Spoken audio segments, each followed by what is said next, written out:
And again, this is Commissioner Rothstein.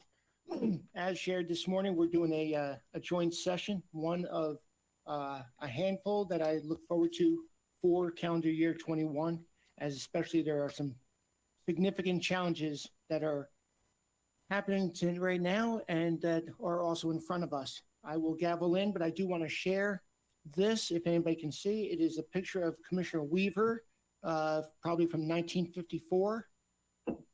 And I get to do that and open the session. So with that said, why don't we start jointly with the Pledge of Allegiance, and then we'll start from there, okay? Please rise. I pledge allegiance to the flag of the United States of America, to the republic for which it stands, one nation, under God, indivisible, with liberty and justice for all. Okay, I honestly say I never get tired of saying that. Appreciate Marcia, the entire Board of Education team, Dr. Lockhart, and all those from CCPS in supporting this joint meeting. We are not in our budget season, but I think our budget season is 12 months out of the year, so we're always thinking through it. We are starting some closed sessions right now, looking forward to some work sessions in the very near future to talk about the budget and what will then be provided. So the more we have these conversations, I think the better off we're going to be. You know, we, like I said, the elephants in the room that we're going to talk about in just a second, one has to do with the decisions that are being made in taking care of our community, and to include the schools, and this is a prime, opportunity. And then the other is also the vaccinations and the pandemic we're working ourselves through. So what I'd like to do is hand this over to Marcia, to you, for any thoughts and ideas you have. And then from that, either you or hand it off to Dr. Lockhart on how the schools are doing. Thank you, Mr. Rothstein. Good afternoon. I am pleased to speak on behalf of the Board of Education to welcome everyone to this joint discussion. Our ongoing collaboration with the Board of County Commissioners is something we value and appreciate. And we know that by working together is how we do our best for our county. Just a year ago, at roughly the same time, our work together produced a unified funding plan, which more than just outlined funding, represented a path forward for strategic improvements to our system.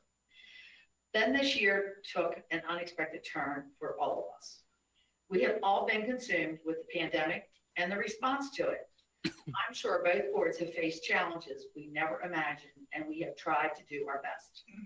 For our part, we have tried to work with the beginning to respond and provide the best education we can for our students, and to make sure that our plans leave schools as safe as possible and mitigate transmission.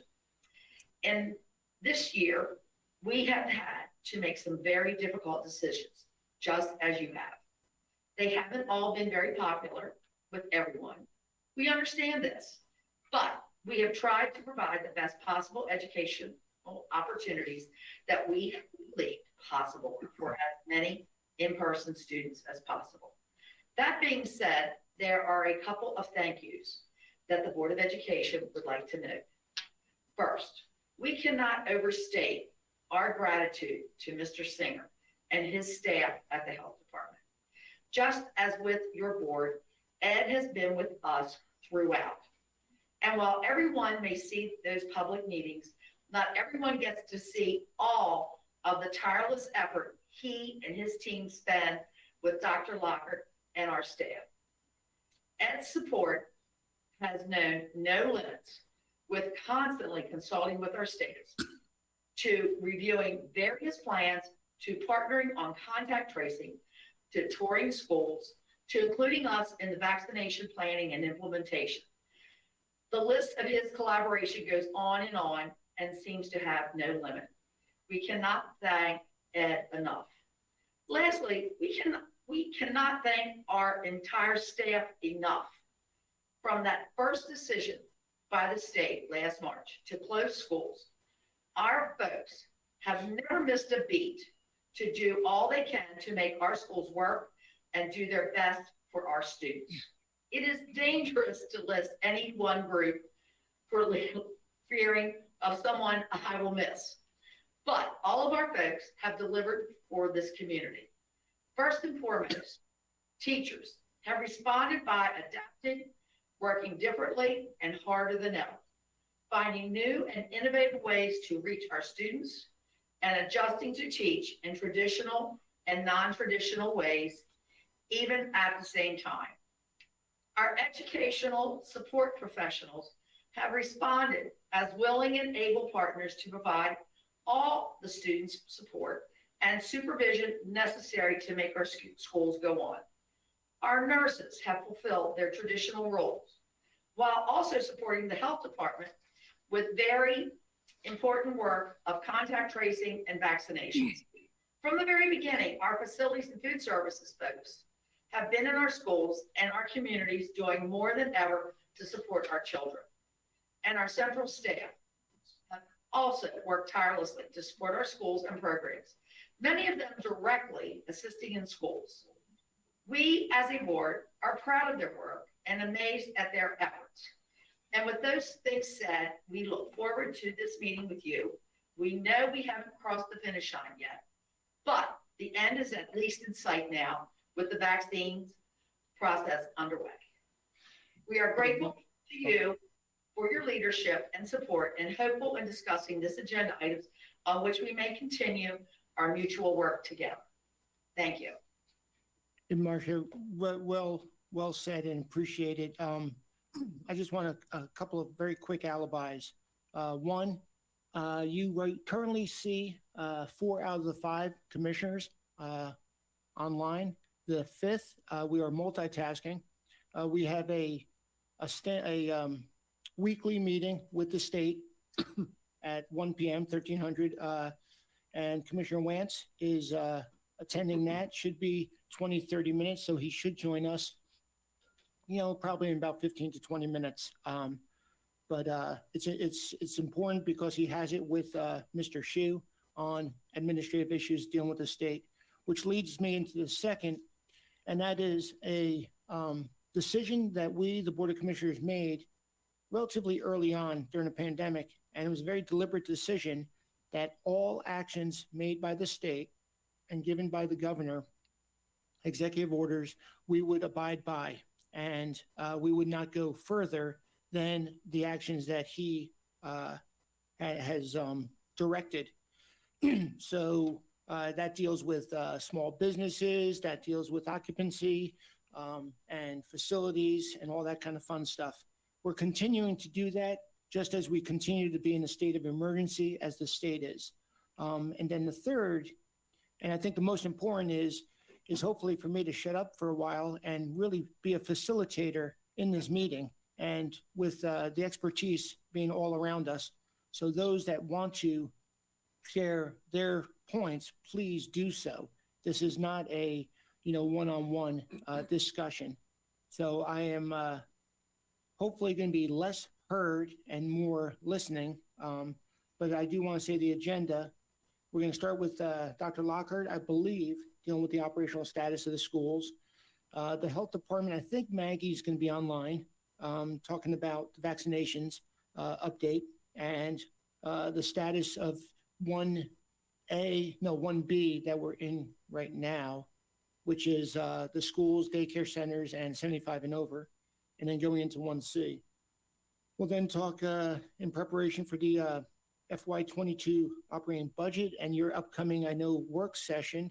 And I believe Commissioner Weaver will be sitting in on that from us, the Board of Commissioners, onto that work session.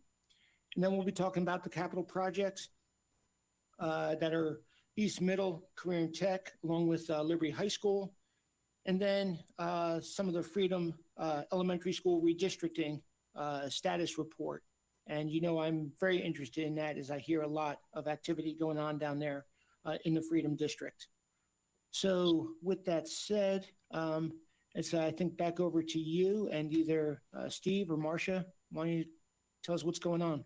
Dr. Lockhart. Great, thank you. Good afternoon, Commissioner. Thank you, Commissioner Rothstein. Hello also to Devanshi Mistry, our student representative to the board and staff. We'll try not to belabor because, as Commissioner Rothstein just pointed out, we have many important topics to get to in a short amount of time. So I'll be respectful of that. In terms of the operational status of the schools, I think everybody's aware we returned to our hybrid mode of instruction on January 7th. As of today, we look at attendance rates all the time, and that'll fluctuate and vary amongst our two cohorts, as well as among some of the special programs that we continue to have coming in. There are approximately 45% of our overall student body attending in person in some form or fashion. Again, that fluctuates, so that's never a hard and fast number. That's an approximate number. We are seeing more students in person at our elementary schools as a percentage of that number, but we're continuing all of those approved best practices that we put in place when we created the hybrid plan. And again, shout out to Mr. Singer and the health department who have supported us along the way with everything, but the mitigation strategies that we know are effective, hand washing, mask wearing, social distancing, obviously those are huge parts of everything that happens in any of our buildings, and that continued partnership with the health department as we do things like contact tracing, et cetera. We have continued ongoing tutoring beyond the school day for any students identified as struggling academically. We've had a lot of discussion in our board meetings about the fact that, and I think this, this is sort of an obvious point, that our students are struggling more this year because of the pandemic and what that has limited our abilities to do. We all recognize nothing takes away from the traditional opportunity for our students to be with us each and every day. As Ms. Herbert very eloquently stated, we are so thankful for the workforce that we have and the educators who have done so much to try to reach our students in any way they can in very unique, innovative, and creative ways throughout this. But we recognize even those Herculean efforts during a pandemic and sometimes limited by virtual learning, that creates challenges. I think we'd all agree with that. Just a couple other operational remarks I'll make. We did use some of the CARES funding we originally got for purchase of laptops. We've received all those. We've set all those up. We've dispersed all of those. So at this point now, all of our high school students have access to those laptops. That creates more technology across the rest of our system as well. And that was a big effort on everybody's behalf. We're also planning credit recovery and academic support and compensatory services beginning as early as this spring semester. So in response to some of those concerns about perhaps students struggling, failing grades that we've talked about, we're working around the clock to try to create every opportunity we can to support our students now as well as moving forward. And when I get to some comments on the operating budget here in a little bit, I'll talk to you about some of the things that we'd really like to accomplish for our students as it relates to that sort of recovery academically. So I'll pause there, I'll stop there, and see if there are any questions or feedback on that topic. Did you share what the administrative and teachers challenges are? Are they able to fulfill their commitments inside the schools? Or, I know we talked about those that are getting either sick or quarantined or, concerned. Can you talk through that? I can speak to that a little bit. I've stated this publicly in other meetings as well. Certainly a challenge is when you're dealing with folks having to be quarantined or testing positive, obviously they can't be in person.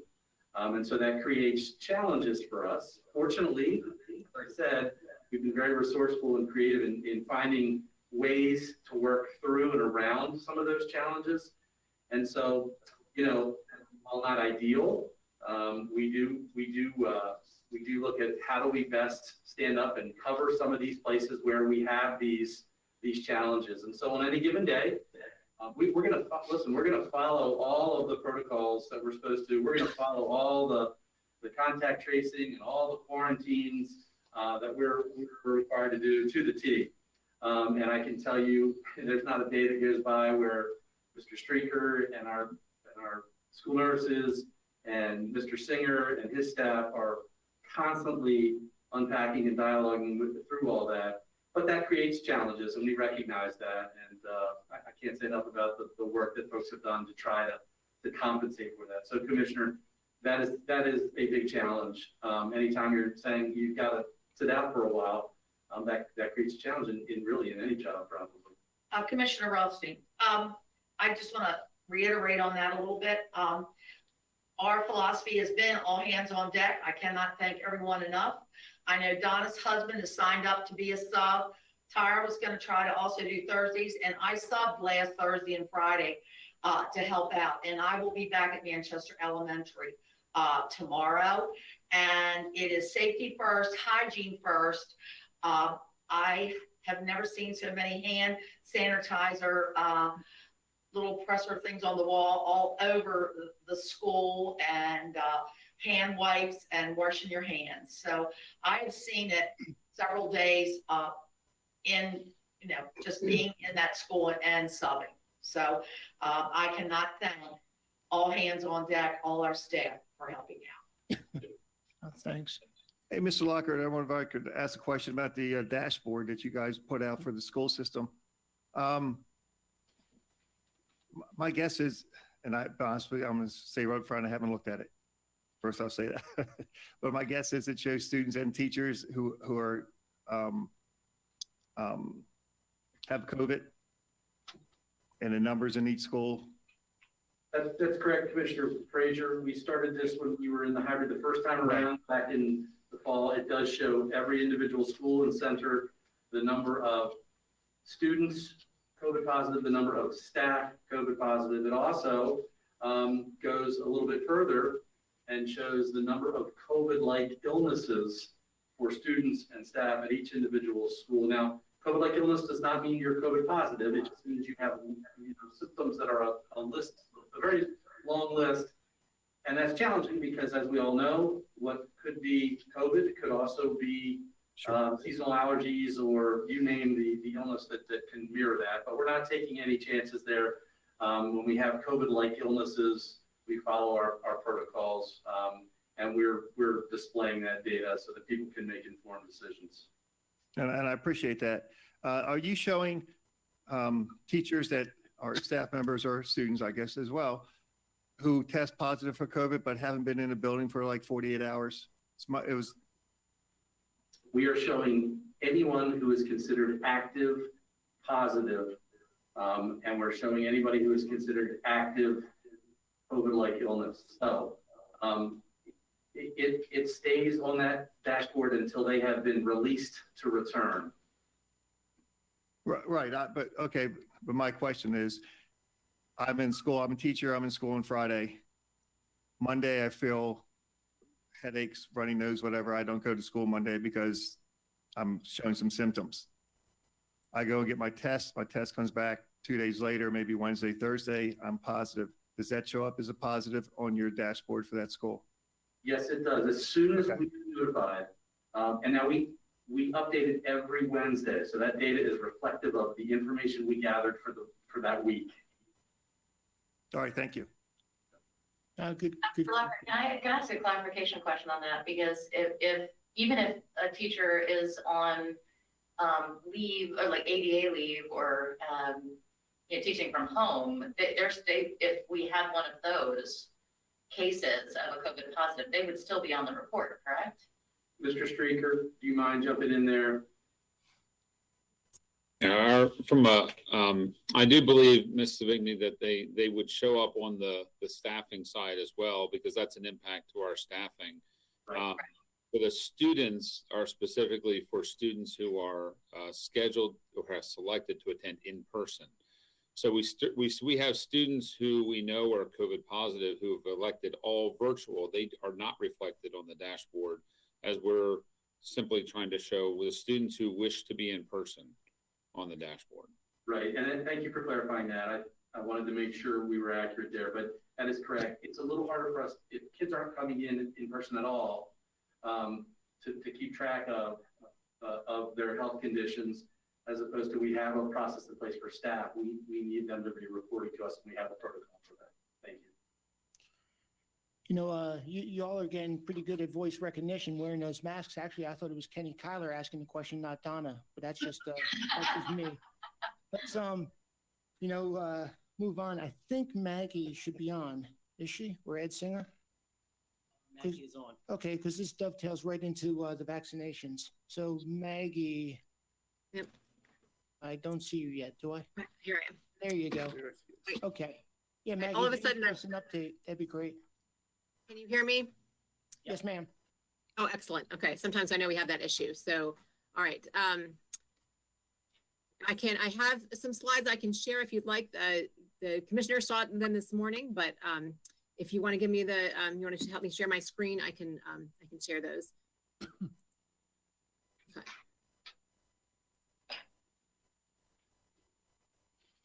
Great.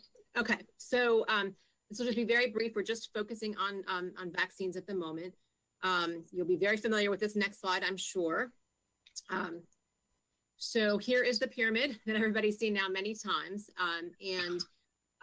So we are currently in Carroll County, we are in 1B as we are across the state, but that looks a little bit different, I think, in each community. So right now we're still continuing to actively vaccinate folks in 1A. We got, as many as we could, but there are still a lot of folks who haven't been able to be vaccinated. Not a lot, but some folks who haven't been able to be vaccinated yet, and some of our healthcare providers and a few of our first responders. So we're working on getting them in to subsequent clinics in the next couple of weeks. But we are starting 1B. So we have been working with this, with the school system to have some clinics for your staff, your priority staff. And I believe we've vaccinated about 500 of CCPS staff as of yesterday.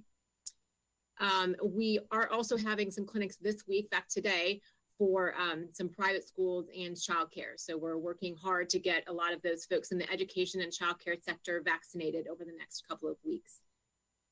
We also are starting our 75 and older group starting next week.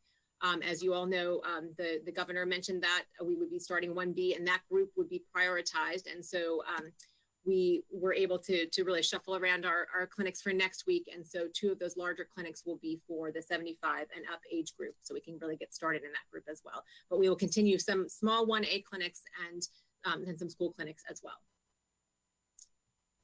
So just a little data on how many folks we've been able to vaccinate so far.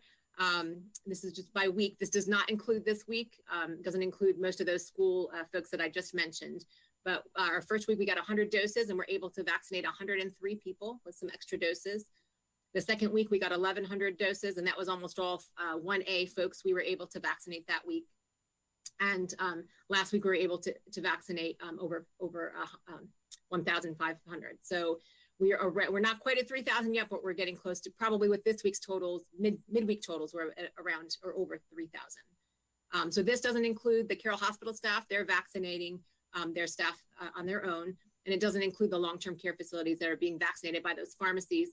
And we will look into those numbers and hopefully we'll be able to get more of a countywide total. But that's where we are in terms of those health department run clinics.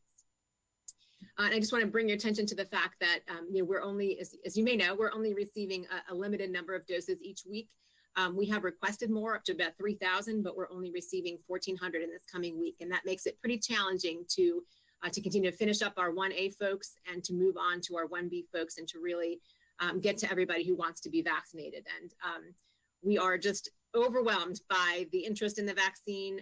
We're very excited that people want to get vaccinated, but wish we had 24 hours and 3 times as many staff so we could answer people's questions more directly. So it's been a challenge, but we are moving forward as quickly as the vaccine supply will allow. Maggie, this is Donna. So maybe you could ask a couple of quick questions about that? Sure.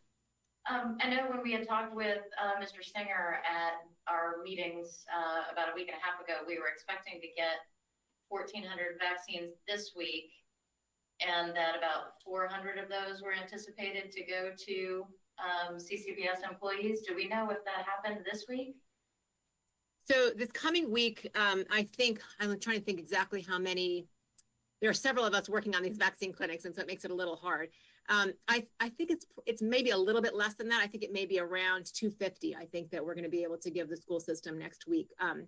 We really had to, I think we had to adjust. I think we had, as I said, we had requested more and then received less than we requested. So, and we request, and then we next week we find out how many we get, and then we give them out the next week, so that in order that our clinics are matched with the amount of vaccine that we have, so nobody goes to the clinic and isn't able to get vaccinated. So it's sort of off by a week, but that way we're able to make sure that we're using all the vaccine and that everybody who comes is able to be vaccinated. So I believe next week's school clinics may be a little bit smaller than we had hoped.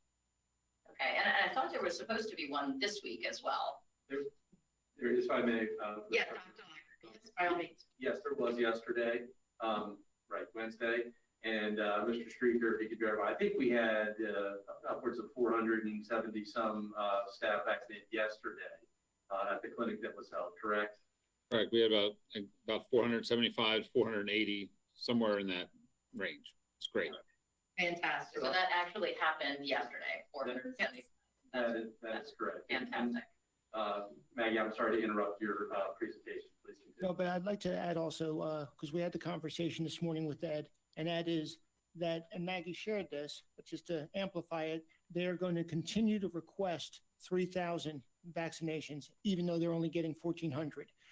Key to success is going to be the ongoing communications. So I've asked, the Times, the social media, whoever can get the word out on how this is being distributed to lessen the angst and anxiety that may be out there, especially in the overall community, because that is happening. So, my ask to you is to understand these numbers and then share them appropriately, because the health department is doing a great job, in my view, of getting it out on social media. I'm asking the paper and others to get it out appropriately as well, because like, Marcia, you said there's light at the end of the tunnel, but it's a very long tunnel in front of us, and right now we're in it. So go ahead, Marcia. Dr. Lockard? If I may, to your point there, Commissioner Rothstein, I will tell you that internally here, we've been communicating with our entire staff for, Mr. Stricker, probably a little more than a month now, just about our whole process. So we're very much ready. We have everybody sort of queued up. We've prioritized and gone through that work with the health department. Our school nurses have been tremendous. I caught a little bit of your meeting this morning and know that, a shout out was given there. I'd like to say that again. Our school nurses have done an incredible job. And I think as Maggie or Ed Singer would say to you, we're dependent on how much vaccine we get. But I will say to you, we're ready to go when you have it. We have it all queued up and ready to go. So we will continue that communication that's so important with our employees throughout the process. Dr. Dorsey?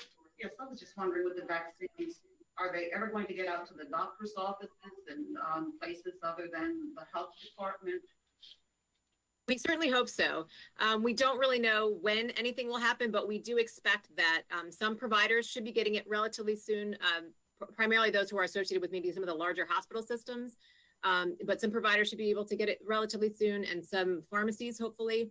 As you may know, the state is working with Giant and Walmart to distribute the vaccines that way.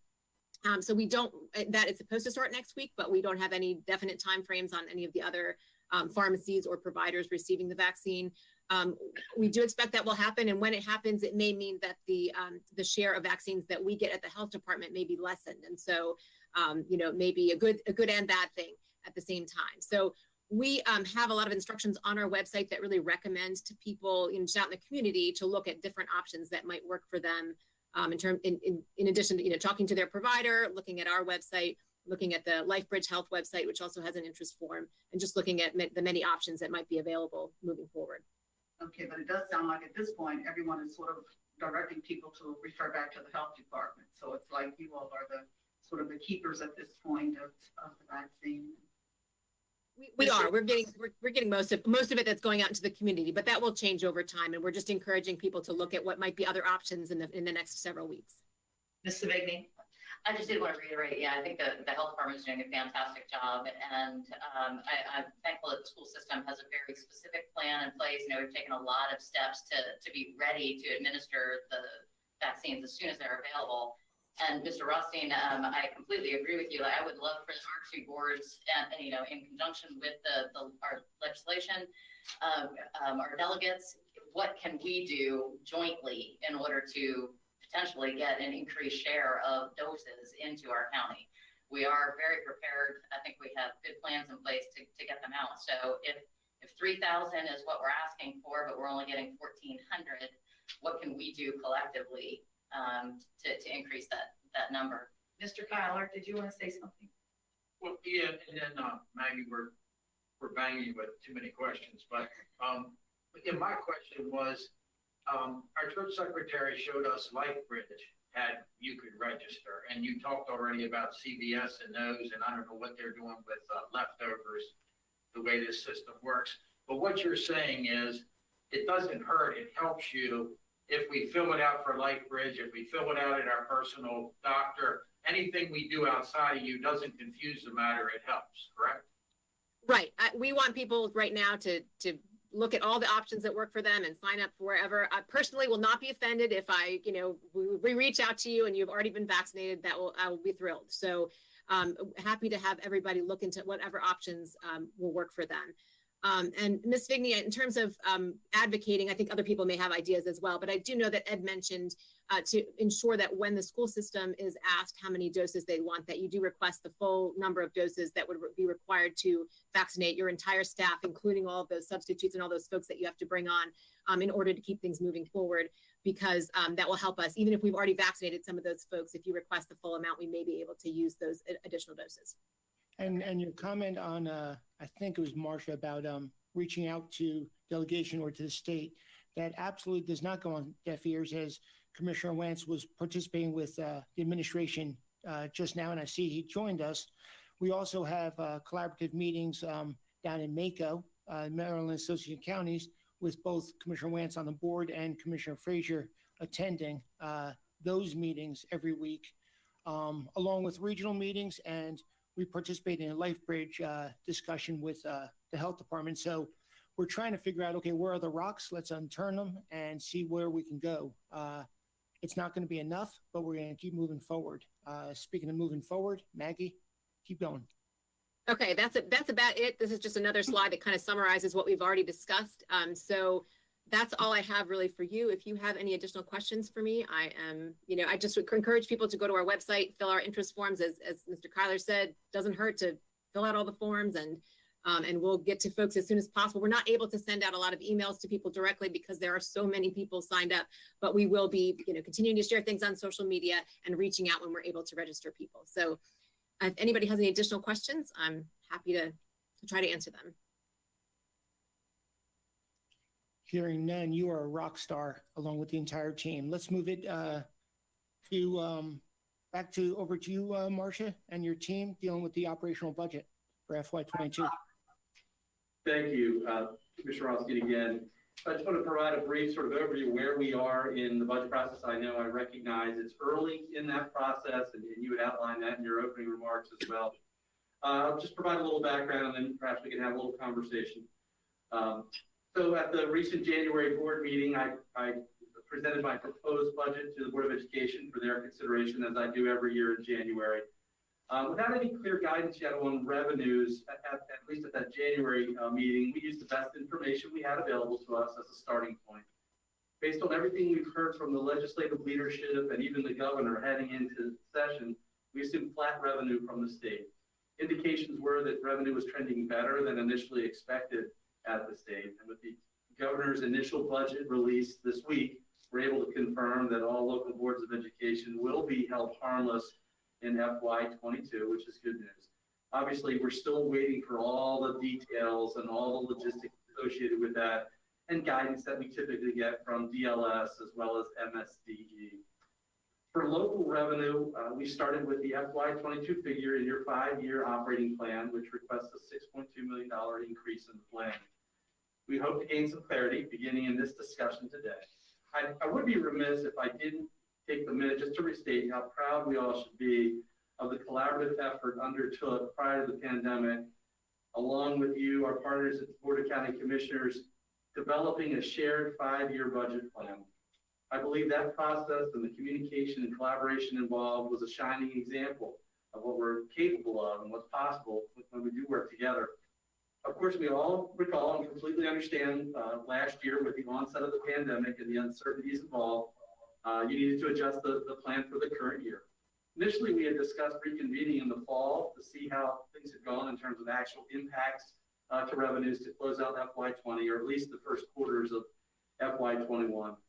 All of us, I know, have been so consumed with our responses and managing the pandemic that it really wasn't feasible to have that earlier meeting. So this is really, I guess, our first sort of collective chance to discuss the budget.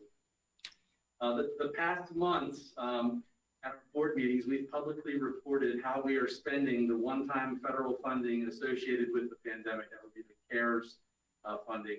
I know you have done something very similar with the CARES funding you've received.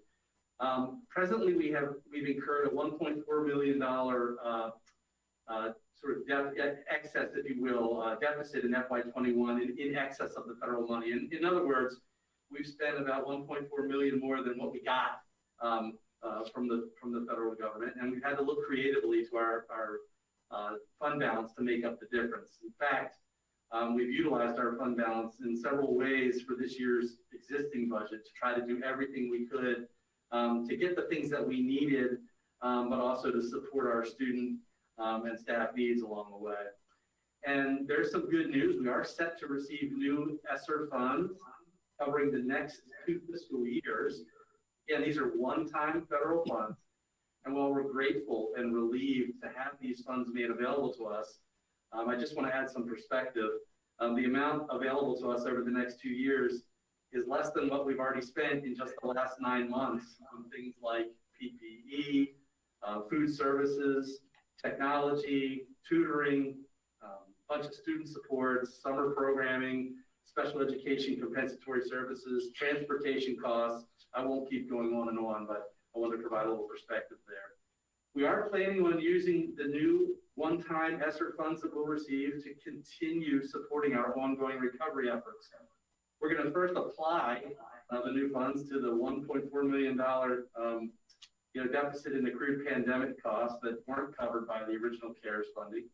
We're currently planning interventions, tutoring, direct student recovery costs, which is the most important way we can spend those funds.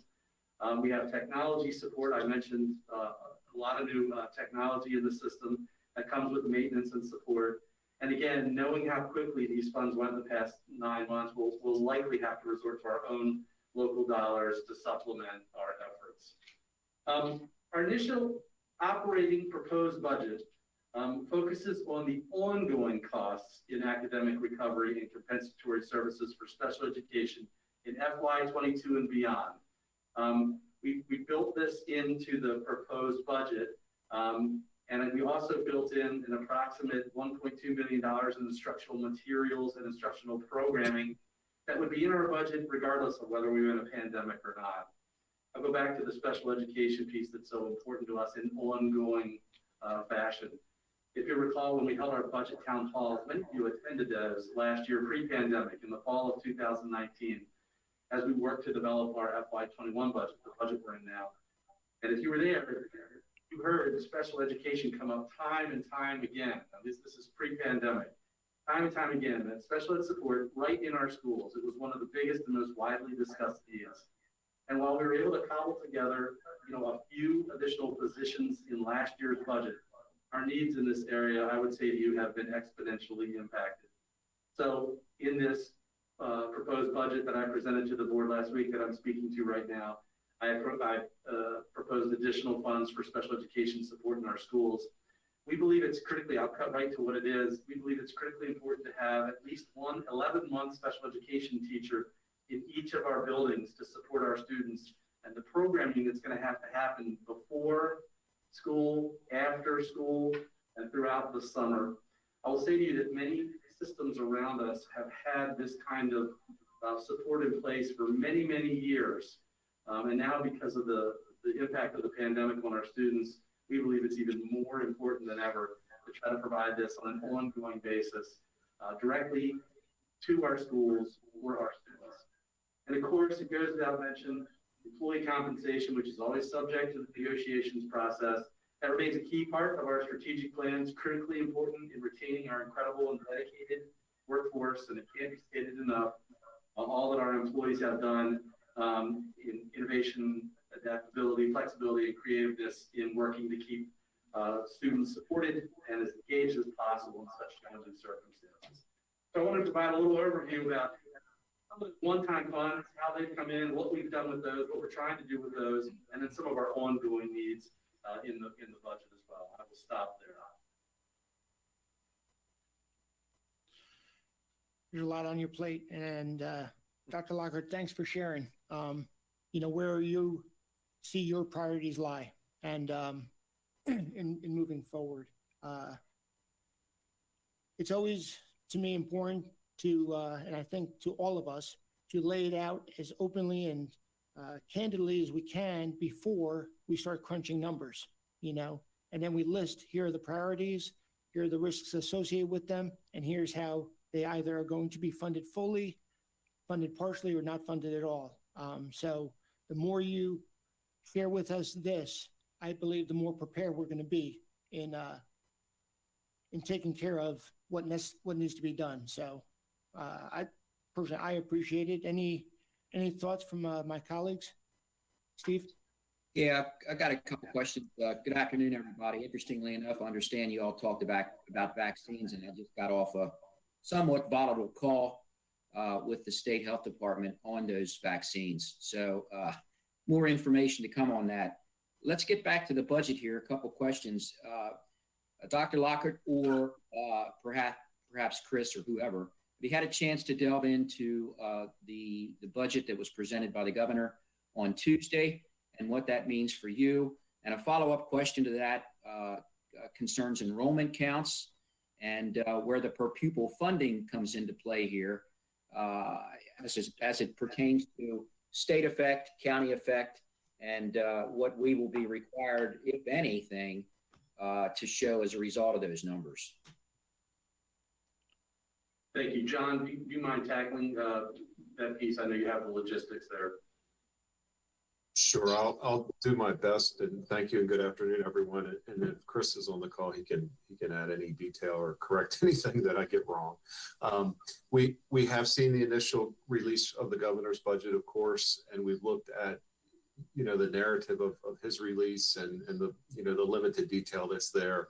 What we do know for sure is that he's carried through on something he sort of said as a kind of a promise or a preface to the session, and he's held all school systems harmless.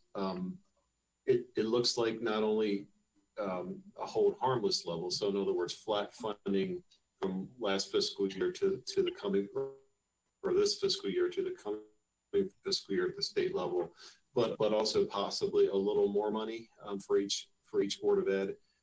What's not clear yet to us, Commissioner, and we'll just need a little time, we'll need Department of Legislative Services and the State Department of Ed folks to sort of unpack what that hold harmless, what the methodology behind it is and what it means. We don't know if that additional money would be targeted or specified in some way. Is general revenue flat, and then the little bit on top of that, does that need to be used for continuation of tutoring programs? That's one of the things the governor mentioned at his press conference. That's the kind of detail that we're going to probably need 2 or 3 business days to figure out. But in the big picture, very positive, both on the operating and on the capital side of things in the governor's first budget release. So that looks good. As for enrollment, our enrollment, and I think every Board of Ed's, or almost every Board of Ed's, the enrollment that MSDE or that the state uses for the funding formula is down. We went over that number at our last board meeting in some detail. For the number they use for funding purposes, I think we were down 780 approximately, maybe. Is that right, Chris? 783, I think, is the number in my mind. So that's what the state's holding us harmless for. I'm not aware of anything at the state level, Commissioner, that impacts in any way a local government's commitment or requirement. So I assume you're working from the standard law unless something else pops up in the General Assembly that I haven't seen yet, or maybe Mr. Fowler's aware of something I haven't seen yet. Yeah, okay, thanks, John. I appreciate that. Yeah, we're looking at that on the MACO level as well. And the per pupil funding is interesting because I believe by law, the per pupil funding that's utilized is the enrollment count as of September of 2020. So that puts some challenges on as your numbers are in flux, if you will. So I was curious about the hold harmless, and we'll keep an eye on that per pupil because it could put us in a little bit of a precarious situation too if those numbers change and they're using September numbers. So that's where I was going with that line. Yes, sir. And that's the clarity. We're not sure what they're using other than clearly they're holding harmless. Whether they're using, I don't even want to speculate on what they're using for enrollment, but obviously they're starting at flat and maybe even targeting above flat slightly. Yeah, and I've heard the same about the per pupil, whether they're going to use the September 20 number because it's a false number. And, we've made decisions, and different counties made different decisions. And it's just like Commissioner Wance said, precarious is a word I don't typically use, but in this case, it is. Whether that number should be used or not. So, Ted, do you have any other insight on what's going on with the budget right now from what the governor shared, or just wait and see? In any year, it's still wait and see time. When the governors put out their budget, it's more of a promotion package than it is a useful budget document. So we'll take some time to see what we can pull out of it, but then we really look to MACO and the Department of Legislative Services and the Maryland Association of Boards of Education to start figuring out what's really in there. Yeah, thanks. And again, I personally feel very fortunate, and we all should, having one commissioner on the board of MACO and the other also attending. So we have good representation down there. So, okay. Commissioner, Unless there's anything further on the budget. no, Ms. Savigny has her hand up. Thank you. So, thanks, Ms. Everett. So Commissioner Rothstein and maybe Ted, can you give us some insight as to what the local picture looks like? I know that, when we talked back in May, we basically, went with MOE on the school side because of we were expecting there to be a $15 million decrease in local revenue, and going MOE was how we were going to attempt to balance that. And we were going to regroup in September, and given everything that was still going on, we weren't able to regroup in September. But if you can give us an idea of what the local picture looks like, because I've been hearing that it might not be nearly as perilous as what the original projections were. That unemployment has been pretty low, property value assessments are up. Do we have any indication at the local level of what the first quarter or second quarter of the FY21 look like? So Donna, I appreciate, again, I think that's Donna, not Kenny, but I'll take it as Donna. There is some good news to this, and there's some maybe not so fortunate news, but there's also a lot of unknowns. And that's kind of where we're working through right now. I think, Ted, if you can address some of the higher level, the wave tops of some of these unknowns that we're still working through, that you've walked us through in preparation for the next couple months. Because again, I apologize, because Donna, what you're saying is there seems to be some really good news out there. Well, that good news may not be as good because there's still uncertainty associated with that good news. So, Ted? Okay, first, going back to last year, I just want to point out that that $15 million was an identification of what could happen. We weren't saying we knew it was going to happen. And also, as far as schools that made its effort to offset that problem, that was just one piece of a whole budget that actually went down a little bit for the entire county. So it wasn't just about schools by any means. But where we are now, well, where we've been and where we are now, things did not get as bad as we were afraid they might. And I believe the big reason for that was the federal stimulus. We were very concerned about our income tax revenue. The federal stimulus did what it was supposed to do. It protected paychecks and jobs to some extent. And we did not have the impact on income tax that we expected. More recently, we were worrying about what happens when the federal stimulus came to an end at the end of December. We know now that the federal government has done a second stimulus. So we are still being protected in a similar way. So we did not have the impact in 20 that we were afraid we might. And it's looking like we will not have the impact in 21 that we were afraid that we might. As Commissioner Rothstein said, there are still big questions out there. A lot of jobs have been lost. A lot of businesses have gone out of business. How many more, before we get to the end of this, how many more businesses will fail? How many more jobs will be lost? And then kind of the even harder question to answer is how long does it take to get back after that? How long before somebody else fills those businesses and people get jobs back? So while we haven't been hurt yet, I'm far from being in a position to say, don't worry, everything's okay.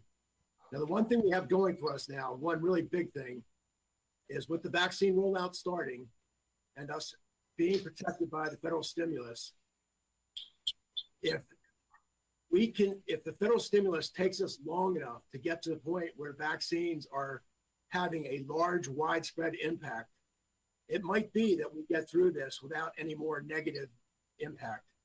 And I also don't want to lose, when I say any more negative impact, we pulled about $5 million a year out of our revenue projections in the future because of lost investment income with interest rates pretty much being zero. That's already what we're doing now. So we are in discussions with the commissioners. I think we're still in a position where we need to be very careful. We don't have any answers yet. I think it's premature to try and tell you as the Board of Education, what you should be able to expect as the commissioners work toward an adopted budget. Ms. Battaglia? I was wondering what the current unemployment rate is in Carroll County. 5 something, I think.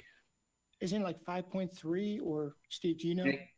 It's 4.4%, and the state is at 6.2. And currently we are the best in unemployment, either number 1 or number 2, I believe, correct? Yeah, but be careful what you read into those statistics because that includes a lot of the bedroom community folks. So that doesn't necessarily mean what you think it might mean. Just as everything else with statistics, you can make them sound or do what you want with them. So be very careful. But yes, we are low right now, cautionary low. Another thing to be careful about on unemployment statistics is they don't count people who have stopped looking for work. Correct. So as people have lost jobs, they may have given up and are no longer in those statistics. So it's obviously good news. We'd rather be where we are than where some other counties are. Just be cautious in how good you think it is. So you think it's like maybe 5,000, 4,000? Like how many people? Yeah, the workforce is just under 100,000, I think. So yeah, that sounds like a reasonable estimate. As far as that statistic is sharing, but again, there's other factors associated with that statistic that are not part of that. But yeah, for throwing softballs out there, that's pretty good. Okay, I think now let's move up to some of the status reports on some of the capital projects that we listed with East Middle Career and Tech and then Liberty High School, and then also the latest on the Freedom Elementary School Redistricting Committee update. So again, it's back over to you, Marcia. Yes, Dr. Lockhart. Thank you. We've got some good things to report here. So Mr. O'Neill, briefly, if you could on the capital projects. Yes, sir. I will try to tick through those 3 schools very quickly, but anyone feel free to stop and ask questions or grab me at the end, and we'll be happy to answer any questions we can. I think the three that I saw listed were East Middle, Career and Tech, and Liberty. So I'll start with East Middle.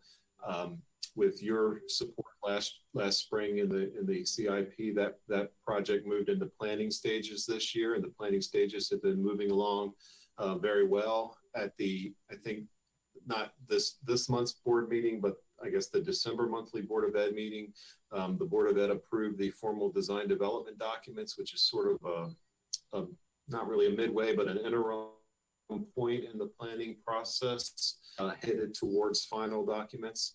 And so the planning goes nicely with the local planning committee. That does include somebody from the county who participates, and also in this case, the city. I actually believe right now where we are in terms of the process, we share the site plan, the concept plan is now with your folks over at the county for review and consideration for things like stormwater management. So we'll be looking forward to hearing back from your team and anything that they can do to move that through, or you can do. We appreciate that support as well.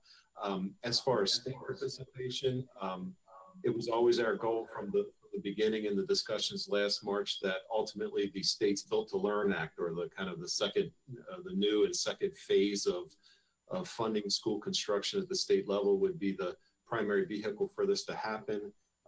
That's going to have to be an outgrowth of this legislative session.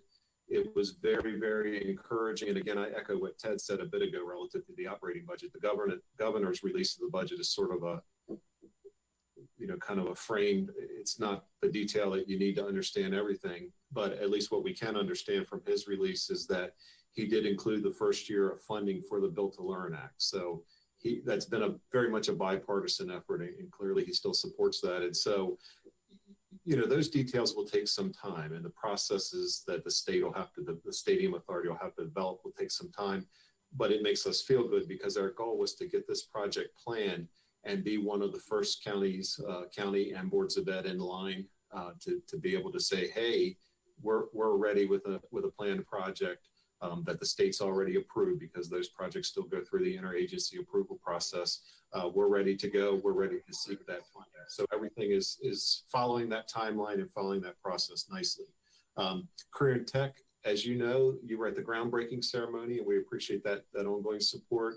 The ground was already somewhat broken, and that work has continued on the site very much into the putting the foundations in place.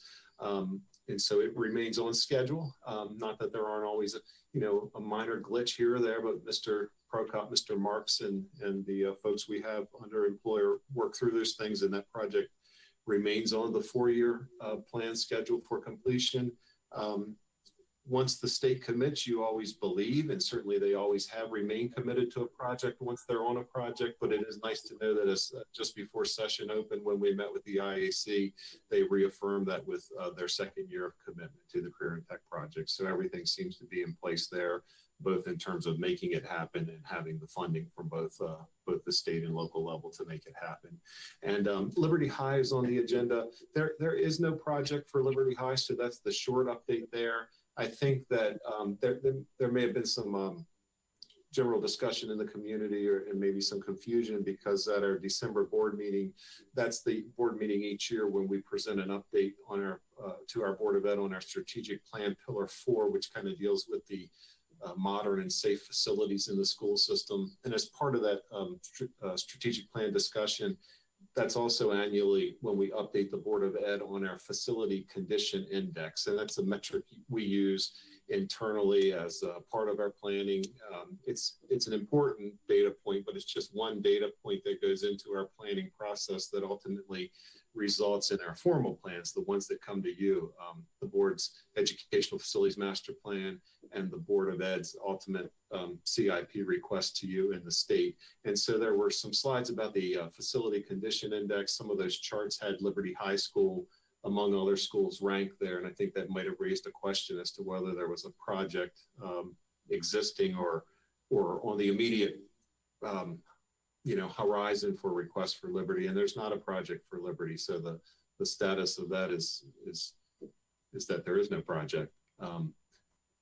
I'll pause there. I can go right into the Freedom Elementary redistricting work. I'll say, John, for a second, the reason that we had that on agenda is because it did appear on those slides. And I believe you looked, it was East Middle.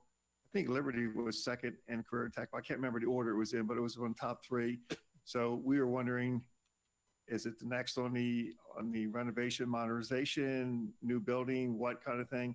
But we just wanted to get it out there because it was on the top three in those slides, but there's nothing in the works right now. We want to get that out there as well. So I appreciate that. Thank you. And it doesn't necessarily mean that at all, Commissioner. That was one snippet of that whole, set of data that we do look at. I think one of the points that I believe Mr. Prokop might have been presenting that night that we were sort of starting a discussion with the board on is you have an age and condition assessment of each school, and you also have sort of I think we call it a functional assessment, which really isn't so much the age and condition of the building itself, but how does the school work for delivering programs. The last time we completed a system-wide study was in a time frame when Liberty was one of the newer schools in our inventory that fell into that study at that time. And so I think one of the points we were sort of making is it might be time as a Board of Ed or as a school system to look at updating that functional assessment study. But I think what's important for this conversation is no one single piece of data drives the plan forward. It's a collection of a lot of different things. That was just one glimpse of something. Yeah, and John, I appreciate because a large part of this is communications of what is happening, but it's also what is not happening. And, just to clarify any misconceptions that are out there. The Career and Tech Center groundbreaking was wonderful. I had the opportunity to pour dirt on Commissioner Weaver's foot, which is always a pleasure for me, but that's something for a different time. Unless there's questions on this, the redistricting, because it's not just Freedom, but it's a entire, situation. John, you can go ahead and answer that, please. Yes, ma'am. So this is a timely discussion as well for the community for this meeting, in part because also it was just a discussion at the very last monthly Board of Ed business meeting. So that was the Board of Ed's January meeting, I guess just about a week ago. So the Freedom Redistricting Committee, for anybody who would want to look at a much more detailed discussion, which occurred at the last Board of Ed meeting, you may certainly view that video if you like. You would need to look. There's no agenda topic that says Freedom Elementary Redistricting Committee. It all came under an agenda topic relative to enrollment, Commissioner Wantz. So there was a discussion item on enrollment report and projections. And as part of that, we had this discussion on Freedom because those two things are sort of the same challenge. Where it stands is it's been paused since the onset of the pandemic. It was initially paused for very basic reasons. It's remained paused for reasons that became more complicated once the school year opened and we started seeing what our daily attendance was looking like system-wide and what that might ultimately mean for the redistricting process. And I know you want to move crisply, so I'll try to just sum this up in some quick bullets. Again, a much more detailed conversation a week or so ago. Initially, we stopped because, we were all reacting to the pandemic. We really couldn't meet in person at all, and we certainly couldn't meet in person in a way that the committee needed to do the level of detailed work that they had reached the point where they needed computers and projectors and our geocoded information system being displayed and moved and manipulated in front of them, as well as reference materials, maps, etc. As the summer extended and then the fall came, we started looking at enrollments, and then as a staff, at least, we really paused and said, we need to consider what the change in enrollment is going to mean for what the impact would be on a redistricting process if we tried to have it now. And so, there are many adjacent schools that would also be involved, but for the sake of an example, Freedom Elementary itself turned out to be, in the official enrollment count, about, I think it's 48 students below what was projected. And that's also an actual decline of 30-some students. So both in terms of projections and year-over-year enrollment, Freedom, for one example, was down. Other schools are up or down, reaching that total decline of 783. We believe that's an anomaly. We hope that most of those students are going to rejoin us when the world is sort of a more normal place again. That's a lot of the conversation we had about the enrollment report and how Mr. Kane in our facilities office will do his enrollment projections using this year's data or how he would apply this year's number. It leads to a similar challenge with a redistricting plan.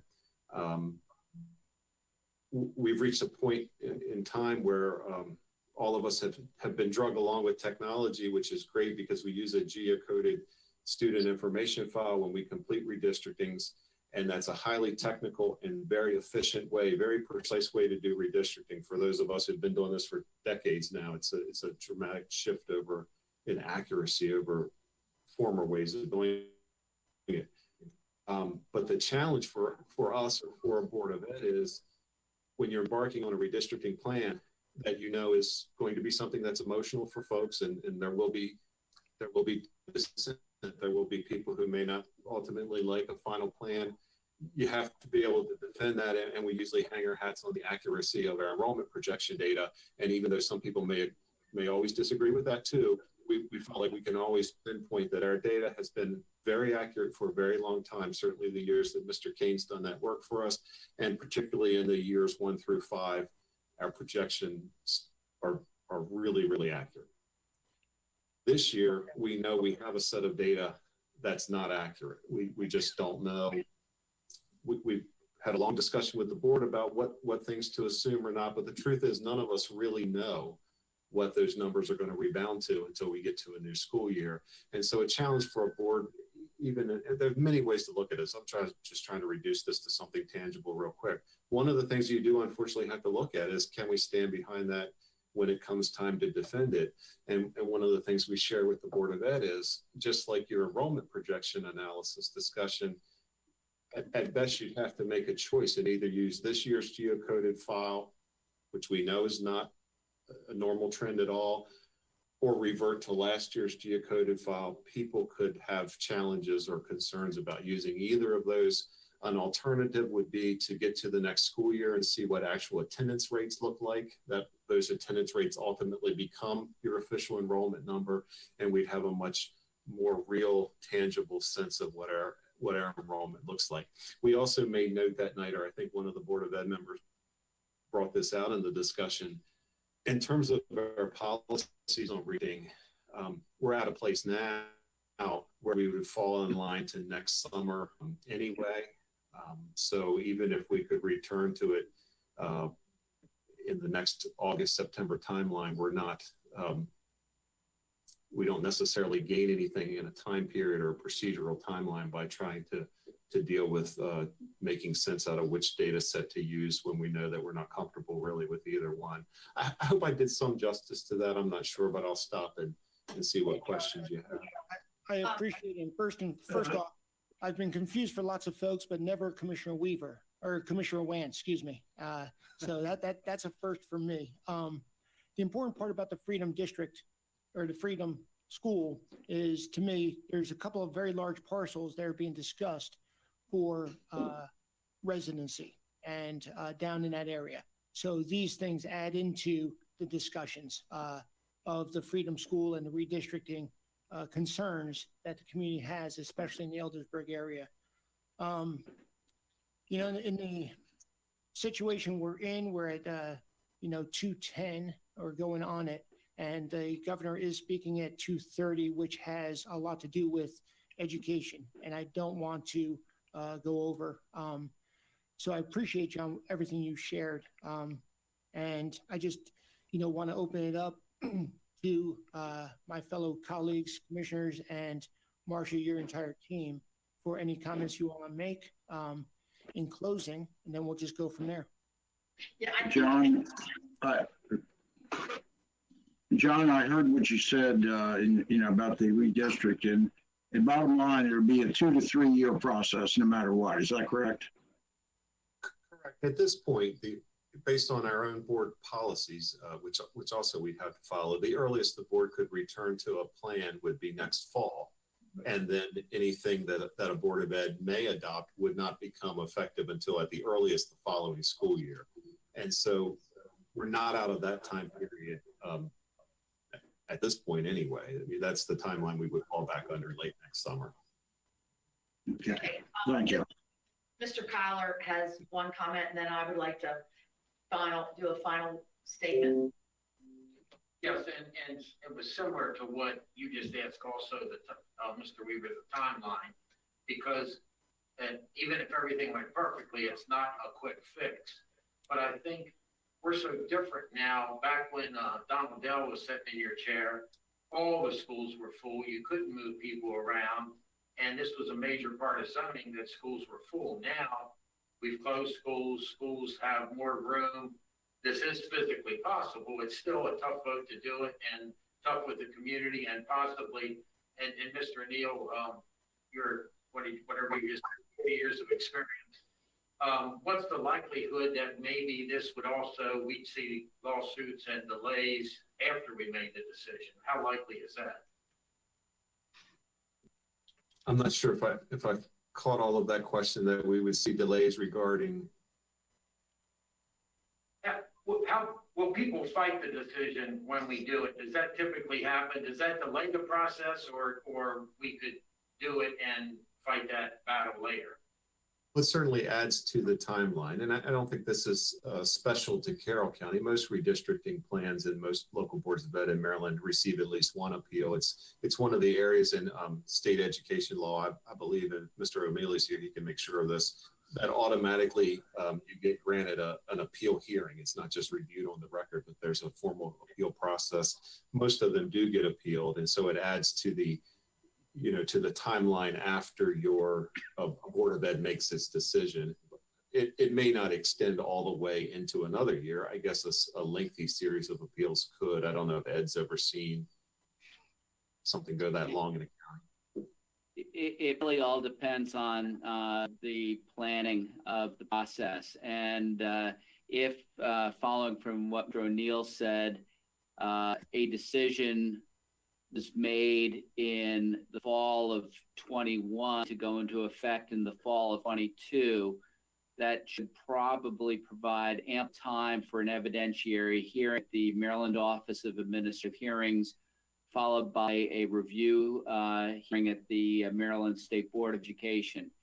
The unknowns are what would happen in the event of a reversal. That's always a risk, although we're very careful in these decisions to make sure we check all the boxes and have all of the prerequisites made before a decision is handed down.